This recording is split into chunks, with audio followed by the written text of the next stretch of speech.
Hello my quilting friends! Leah Day here with a new video for the Machine Quilting Block Party. Today we're quilting block number 11, our log cabin flower, and I can't wait. This is one of my favorite blocks from this block party. So let's get started learning how to quilt the flower with feathers first.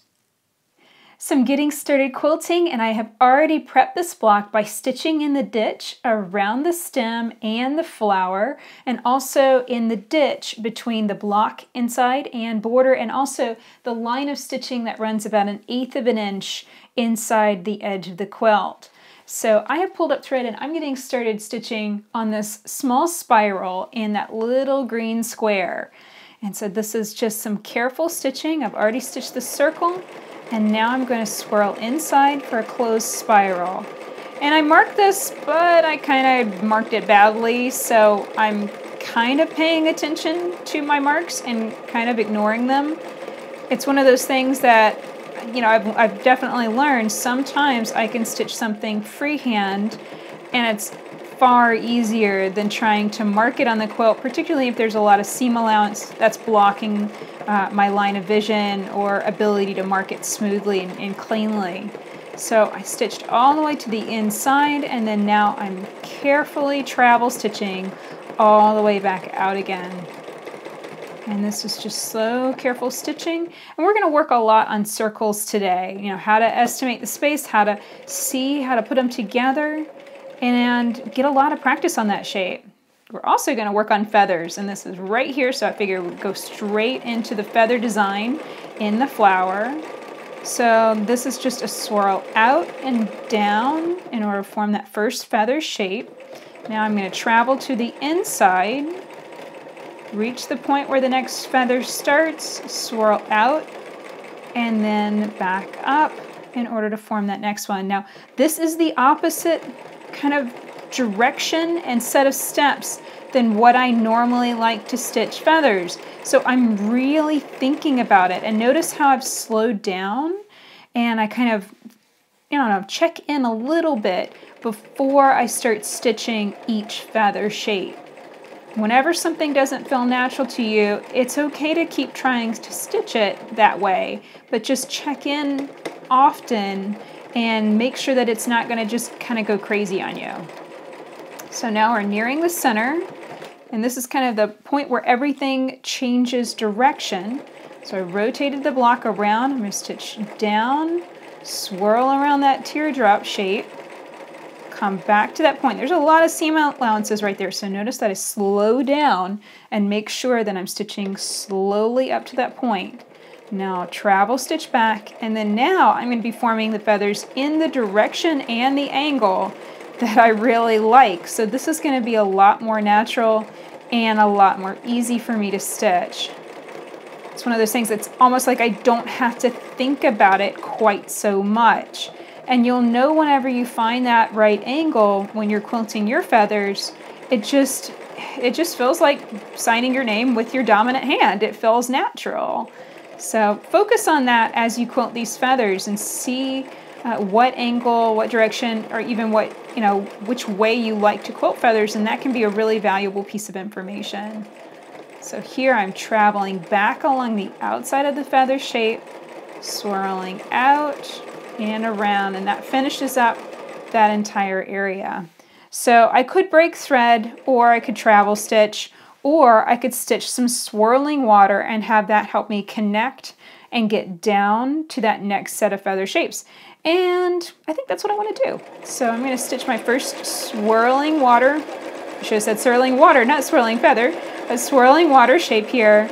It's a big open spiral. I'm going to hit up against that flower. I'm going to travel stitch along it, and then go back into my spiral shape. I'm going to hit the edge of my quilting space. That's okay too.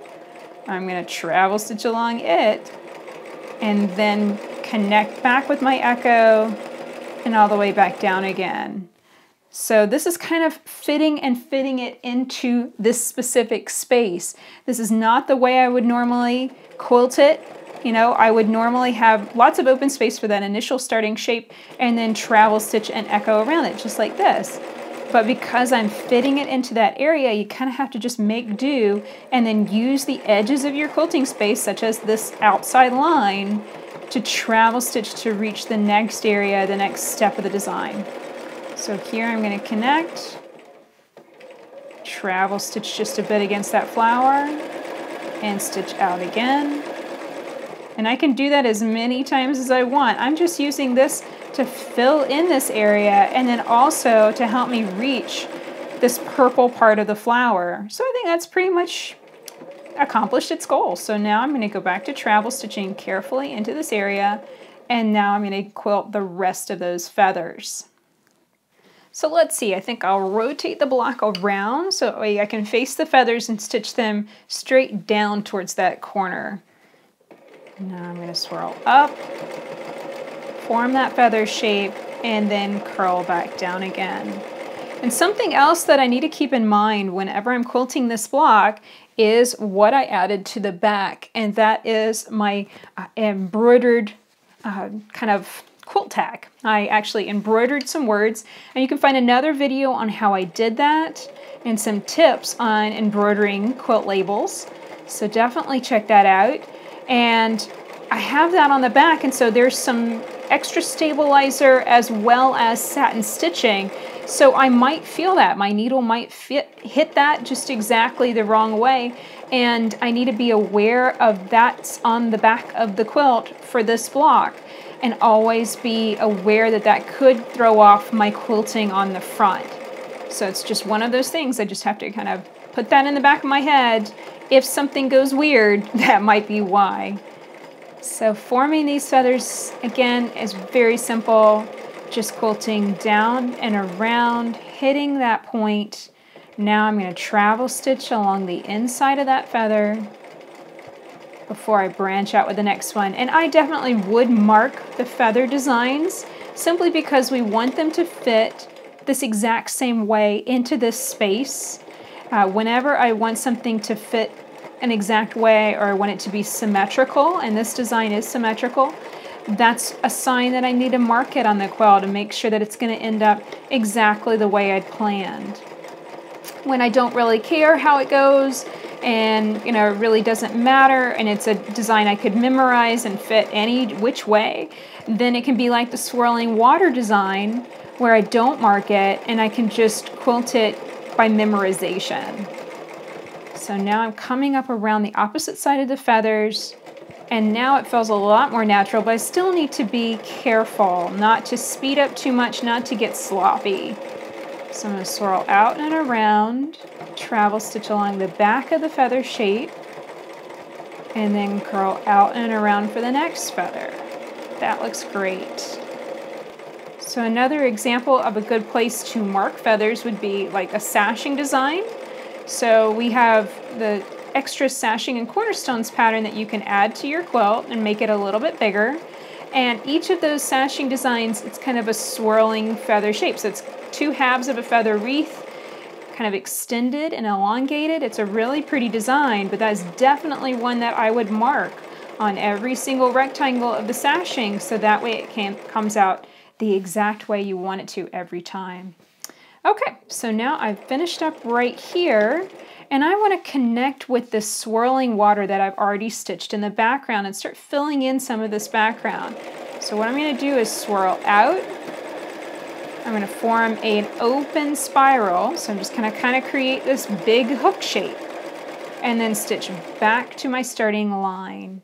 Now I'm going to travel stitch over 1/2 inch, and if you're ever wondering how I estimate that space, when I'm thinking of 1/2 inch, I think about the width of my finger, and that's really helpful. So I kind of say, okay, I need to stitch down about the width of my finger, and then I can swirl out, and I want to connect this line right ahead of that spiral, and then swirl out and around. That's going to enhance that really nice spirally design. So now I've got this little weird area, this gap between the two spirals. I'm going to travel stitch and kind of fill it in carefully. Probably just going to travel stitch along the back of this spiral, and all I need is just one little line, one little curve right there in order for it to look like 2 spirals just kind of slightly overlapping one another. And that's it. Very, very simple. So I think I'll stitch a few more lines going in this direction. There's no rule of how many you have to stitch. And if you find this at all confusing, please feel free to mark this design in the background of your block. It's included in your pattern. So you don't have to sit here and try and make it up. You can just simply stitch on the marked lines. So now let's form an entire spiral shape together. We're going to spiral in, form a point, then stitch all the way out and back to the starting line. So a beautiful kind of open spiraling shape. I love that. It's very, very simple. Now travel stitch over 1/2 inch, and I'm going to hit up against that outside outline. And I'm going to travel stitch along it. Now reach a point where it looks about right to angle out, form that echo. I'll do that again, and this is just space estimation. So visually, I'm just saying, okay, that looks about right. And right now it looks like I'm about in the right spot. And that tells me it's time to change direction, kind of spiral in and spiral back out again. And this is one of those things that just takes practice. The more you get to know a design, it's like a relationship. The more you get to know one another, the more you can do together. You know, you can hang out anywhere. And so, you know, it's one of those things that I think practice is key. And that's why I included a practice worksheet so you can stitch a lot of swirling water on your quilts and really get to know it well and how this design works. So here's one more spiral I'll show you how to stitch. Nice big open shape. I'm going to come all the way around. And the nice thing is I won't hit up against anything, so I can show you several repetitions of the design right here. Okay, so that looks good. Now I'm going to travel stitch along that outline of the other swirling water shape and branch out, and I'm echoing. So I'm just stitching a set distance away from that first spiral. And then here's the key. I want to bring this line in and connect with that point. That really emphasizes the spiral shape. Now I'll swing out and just stitch right up against that flower. Now stitch along that ditch and run back up against that line again, maybe a few more times. And basically what that did was just filled in that little weird area. I think I'll do that one more time just to help kind of fill that in so it's not quite so tight, and I can swirl out and form a new spiral shape right here. So that's what I'm going to do. I'm going to fill in this background with more swirling water shapes. I'll connect with the stem and quilt along those marked lines, and I'll meet you back here when we're ready to fill in the vase with chain of pearls. So I've reached this vase area, and this is being filled with chain of pearls. This is a fun design, but it definitely requires some slow and careful stitching. So the first thing I like to do is go on ahead and get my lines. These are kind of the boundary lines to the circles. I want to get that stitched. And it's a-okay to travel stitch. I like to stitch it and then travel stitch back along it. And that's just simply so that way I can see the circles and kind of stitch them from top to bottom and be able to see what I'm doing. That's, again, just a little kind of a neurotic thing about me. I'm probably going to end up travel stitching several times over these lines just to intentionally build up thread, because I think that's going to make it look better. And it's as simple as that. So now it's time to stitch the circles, and I like to stitch basically so I can hit each line and then stitch that curve that kind of didn't have a line against it. And then I'll oftentimes go on ahead and swing around and stitch, just travel stitch back along that circle a second time just to build up thread and make it stand out even better. So from here, I'm going to swirl out and around. That's the angle right here is where I'm being careful so it doesn't wobble. It kind of, to me, feels like anytime that I have some boundary lines, those are easier edges to hit because I have something that I can aim for. Whenever I'm stitching and just kind of free-form stitching circles, I always visualize the size and shape of the circle so that way I know how big it's going to be and the space it's going to fill. Circles are definitely something that requires some practice. And travel stitching back over these lines can not only make it look better, but it gives you more repetition of the design, and that's good too. So now I'm going to travel stitch along that ditch and then come up with the next line. So I'm just carefully stitching on that marked line all the way up to the opposite ditch.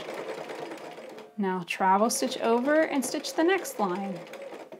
So you might be wondering why I marked this design. It doesn't, it's not particularly symmetrical, but it certainly is easier to quilt all of these circles with lines marked on your quilt. So that's why I marked it. I also wanted you to see how to quilt that exact design. Sometimes if I stitch something slightly differently, that can be confusing. So that was also why I wanted you to see how I would approach it, quilting this from the right corner over. So now that I have the two outlines ready to go, I swirl out and around, form that first circle shape. This I'm going to do it without the travel stitching, just so that you can see how to do it if you want to minimize the amount of stitching you're doing on your quilt. So I almost stitch it as a figure 8. I swirl around the circle, then I travel stitch along one side to reach the next circle, and then swing around for that shape. So oftentimes you can't avoid travel stitching completely. You're going to have to stitch back over your previous line of stitching at least a little bit. So that's why I just go on ahead and swing it around it an extra time, just simply so that way it's consistent build up thread and it looks good throughout the entire chain of circles, the chain of beads. And also just because I simply like travel stitching, that's good enough reason to do it than any other. So now I'm coming up on the last one. Notice how slow and carefully I'm stitching. This is something that does require patience and control. I've got just this little extra space down here. I'm going to do just a little arch shape, and I think that looks good. So it's slow and careful stitching. Make sure your lines are marked clearly so you can see them. That's all going to help you out quite a bit. Run your machine at a slow speed. If you have a speed selector, a speed dial, you can slow your machine down. That's going to help you too. Having an open toe foot like the one I'm using can also help you see the needle, and be able to stitch exactly on the marked lines. That can be helpful as well. So I'm going to continue quilting down this area, just stitching one curving line, basically the boundary lines between those circles, and then filling in the circles just the exact same way. So the last step of the block is to quilt our echo shell border. So this starts out with the biggest arch shape, and travel stitch in the ditch, and hit the next arch shape. Just nice, smooth, even movement with your hands. Try and make that all in one pass, meaning don't do this. Don't stitch like half of it and then stop and wiggle things around, because you might get a wobble right in the middle of your arch shape. Notice how much I slowed down in order to keep stitching that. Instead, make it one nice smooth movement, just like that. It's going to end up a little bit smoother and maybe a little bit more even. In the corner, we're going to quilt a circle. So again, just that careful space estimation. I'm just trying to make sure that that circle hits both of those echo shell edges. And I'm going to swing around and travel stitch because that's what I like to do. I think it looks good. And then I'll get inside the center and stitch a spiral. So this is the same spiral that we've got in the flower and in all four corners of the block. It just kind of ties the design together, and I think it looks great. Once you reach the center, just travel stitch all the way back out, and your spiral will be done. And just continue quilting the echo shell, stitching one arch shape at a time, nice and smooth. And here's what it looks like whenever you finish block 11. So that's it for this video. I hope you enjoyed learning how to piece and quilt this log cabin flower. If you'd like to find the quilt pattern and be able to make it yourself, you can find it at leahday.com/blockparty. If you enjoyed this video, please like it and share it with your friends, and subscribe to our channel on YouTube so you don't miss the next video coming out soon. Until next time, let's go quilt.